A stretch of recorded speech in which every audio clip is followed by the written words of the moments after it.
All right. Well, we may have a couple of other people join, but let's once again get started.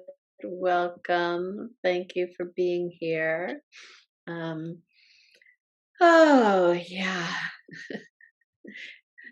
This idea of being a wounded healer just seems like it's always kind of at the top of the list for in the world these days. Um, this session is about the power of words that we let talk, what really resonates in all of the poems. So let's just go around and do our morning introductions, reminders of who we are, where we sit in the world, and an image or a word, an idea that resonates for you this morning and how you're doing in relation to wounded healing. And I'll, Gail, do you have an image for today? Um, I think community, community as healing.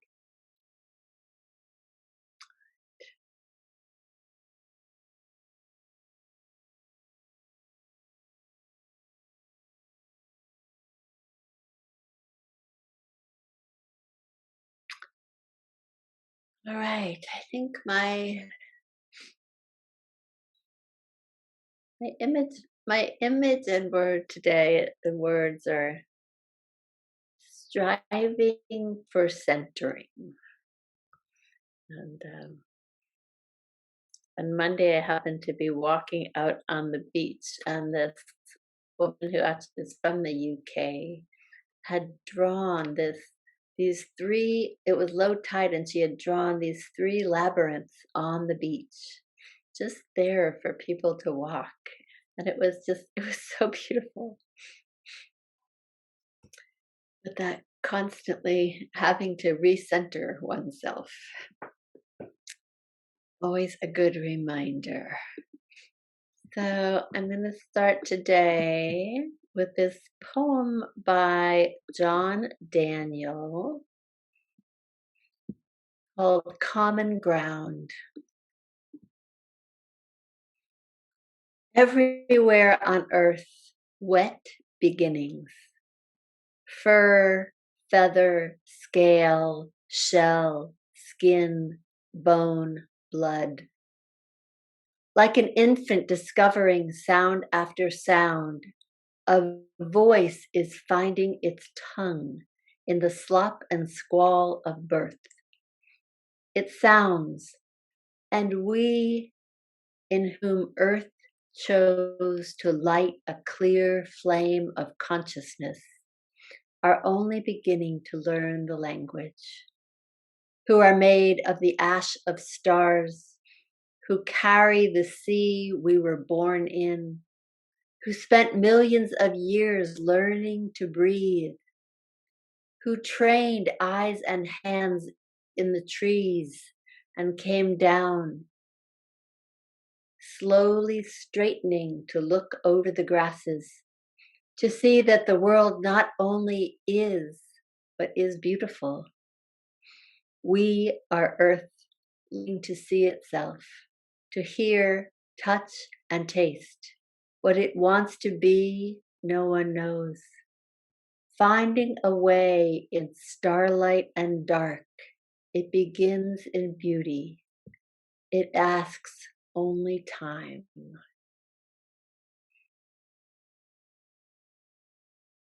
I'll read it once more. As always, just listening for what strikes your heart, what resonates with you. Common ground.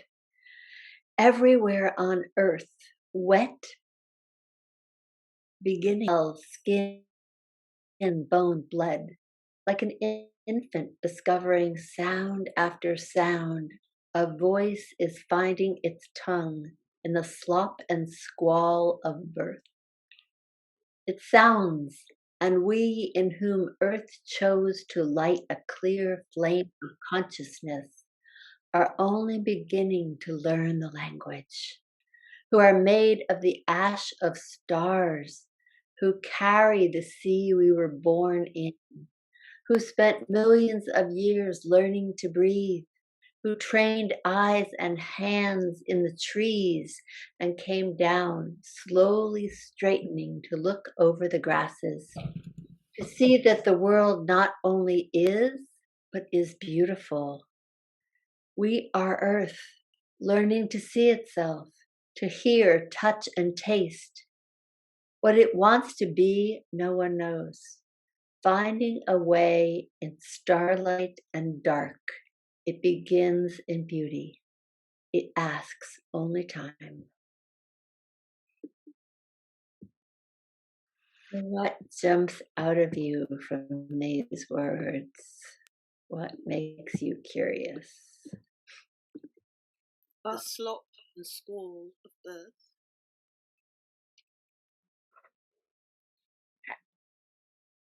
Ash of stars, millions of years learning to breathe, and us only time.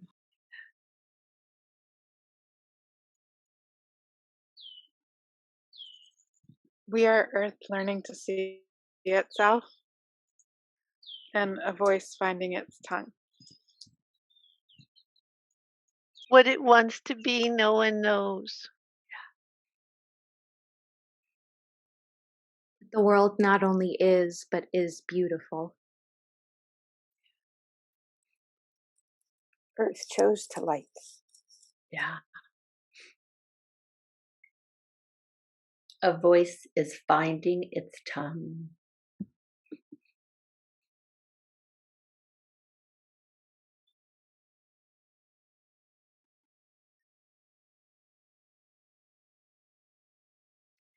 So if there's a phrase, a feeling, a word that you want to start with as your prompt, go ahead. Otherwise, we can either use it asks only time or beginning to learn the language.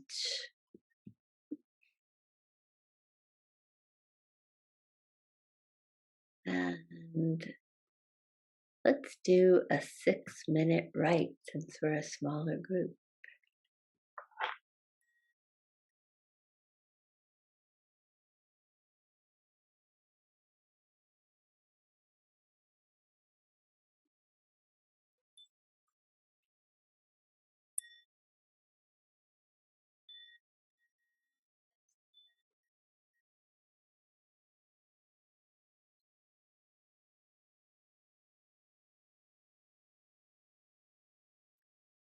Who would like to start the reading?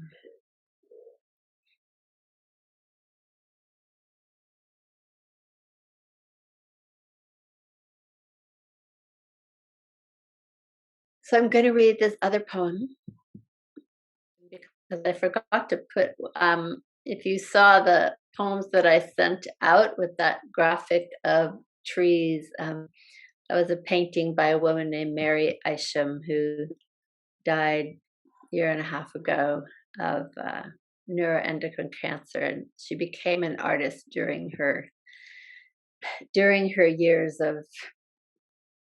of having a serious illness, and she too was an amazing wounded healer.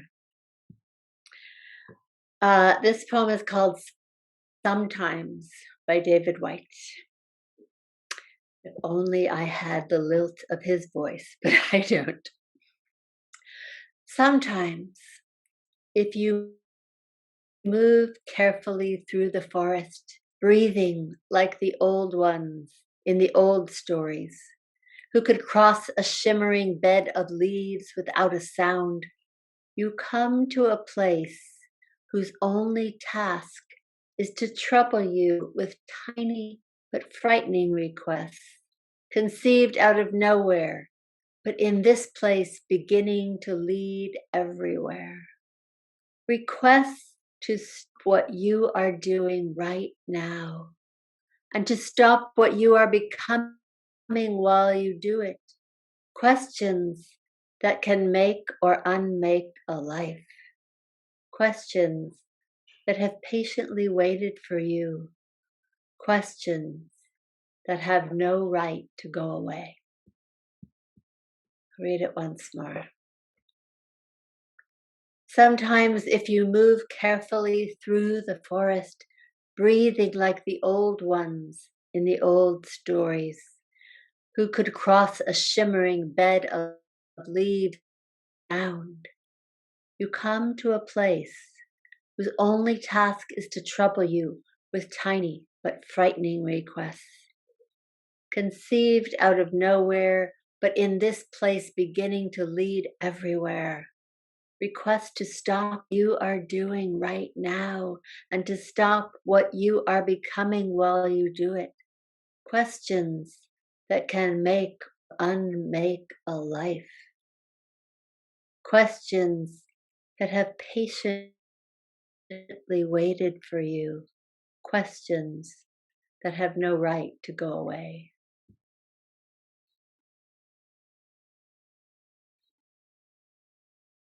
What resonates with you from this poem? Just stop. Questions that can make or unmake a life and no right to go. You know, it was to stop what you are becoming.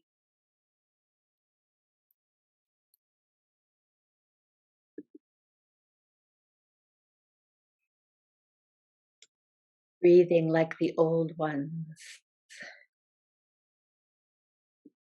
His only task is to trouble you. If you move carefully through the forest. Shimmering bed of leaves. Beginning to lead everywhere. Questions that have patiently waited. Stop what you are becoming.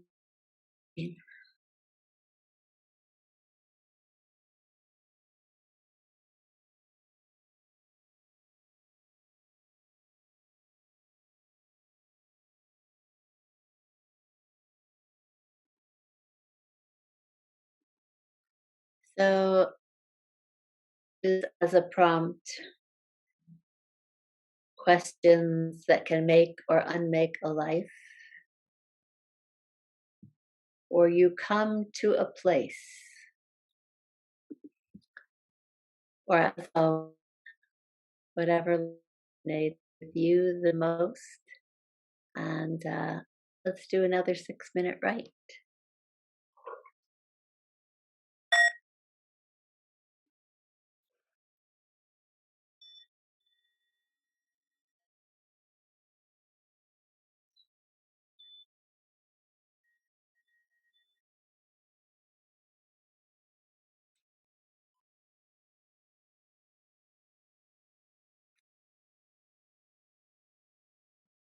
Someone willing to start the reading?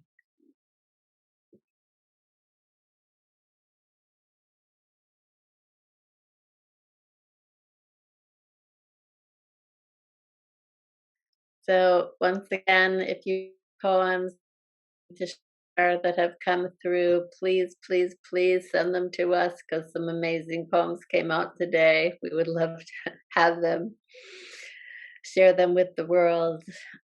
Thank you for your amazing work and how we each get inspired by each other. Many blessings, stay safe, and we'll see you again soon. Thank you.